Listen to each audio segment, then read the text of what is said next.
नमस्कार साथियों, मंजिल के मुस्कुराहट चैनल में आप सभी का स्वागत है। हमारी आज की कहानी का नाम है रुला देगी एक माँ की कहानी।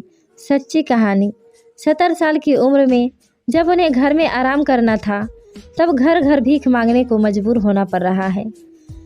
कभी अपने खुद के मकान में रहने वाली गिरजाबाई आज कानपुर मरघट के पास एक झोपड़ी में रहकर किसी तरह जीवन यापन कर रही है। 10 साल पहले उनके पति की मौत हो गई। बाद में उनका बेटा भी घर छोड़कर चला गया तो वे बिल्कुल असहाय हो गई। उन्हें नगर निगम से वृद्धावस्था पेंशन मिलती थी, जिससे उनका कुछ काम चल जाता था। लेकिन 1 साल से उन्हें पेंशन नहीं दी जा रही है, जिससे वह भीख मांगने को विवश हो गई है। पेंशन के लिए उन्होंने निगम मुख्यालय, क्षेत्रीय कार्यालय और जनमित्र केंद्र के तमाम चक्कर काटे, लेकिन उनकी किसी ने नहीं सुनी। बुजुर्ग महिला ने बताया कि मेहनत मजदूरी कर और नाते रिश्तेदारों से कर्ज लेकर 2 बेटियों की शादी तो कर दी, लेकिन रिश्तेदारों से लिए कर्ज रुपये चुकाने के लिए वह इधर उधर मेहनत मजदूरी करती है। सुबह और शाम को घर घर खाना मांग कर पेट भरती है। वह बताती है कि 1 साल पहले उन्हें पेंशन मिलती थी, लेकिन अब पेंशन नहीं आने से वह खाने को भी मोहताज हो गई है। वह भीख मांगकर पेट भर रही है।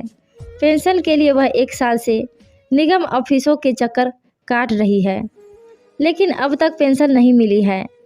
गिरजाबाई ने पत्रिका को बताया कि सब कुछ अच्छा चल रहा था, लेकिन करीब 10 साल पहले एक हादसे में पति की मौत हो गई। उसके बाद जैसे तैसे संघर्ष कर 4 बेटियों और 1 बेटे की जिम्मेदारी कंधों पर उठाकर उनका पालन पोषण किया। 2 बेटियों और 1 बेटे की शादी भी कर दी, लेकिन बहू की मौत होने के बाद बेटा घर छोड़कर कहीं चला गया, जो आज तक घर नहीं आया। बच्चों की शादी के लिए बेच दिया मकान। गिरजाबाई ने कहा, बेटे बेटियों की शादी के लिए मकान भी बेच दिया और कुछ ज़मीन थी दबंगों ने दबा ली है। अब वह कानपुर मरघट के पास एक झोपड़ी में रह रही है। अब सिर्फ 5000 का कर्ज रह गया है। दोस्तों, यह कहानी कैसी लगी हमें कमेंट करके ज़रूर बताएं। धन्यवाद।